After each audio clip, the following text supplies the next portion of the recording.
Update news. Yavatmal मुख्य बसस्थानकावर एसटीच्या धडकेत वृद्धाचा दुर्दैवी मृत्यू। यवतमाळ येथील मुख्य बसस्थानक परिसरात आज सकाळी एक भीषण अपघात घडलाय। प्लॅटफॉर्मवर बस उभी करत असताना एसटी बसने दिलेल्या धडकेत एका 67 वर्षीय वृद्धाचा मृत्यू झालाय। या घटनेमुळे बसस्थानक परिसरात मोठी खळबळ उडाली आहे।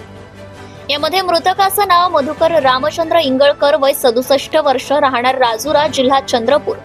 सकाळी 10:30 वाजताच्या सुमारास बस क्रमांक MH 40 AQ 6252 नागपूर विभाग यवतमाळ मुख्य बस स्थानक या ठिकाणी ही घटना घडली आहे।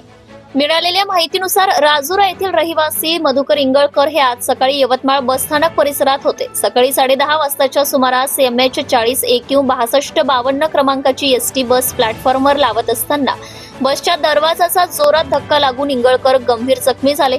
त्यांना तातडीने उपचारासाठी येथील वसंतराव नाईक शासकीय वैद्यकीय महाविद्यालय रुग्णालयात दाखल करण्यात आले, मात्र उपचारादरम्यानच त्यांची प्राणज्योत मालवली। या घटनेची माहिती मिळताच अवधूतवाडी पोलीस स्टेशनच्या पथकाने तातडीने घटनास्थळी धाव घेऊन बाबींचा अधिक तपास अवधूतवाडी पोलीस करत आहेत। बस स्थानकासारख्या गजबजलेल्या ठिकाणी हा अपघात घडल्याने प्रवाशांच्या सुरक्षिततेचा प्रश्न पुन्हा एकदा ऐरणीवर आला आहे। Subscribe now and press the bell icon. Never miss an update.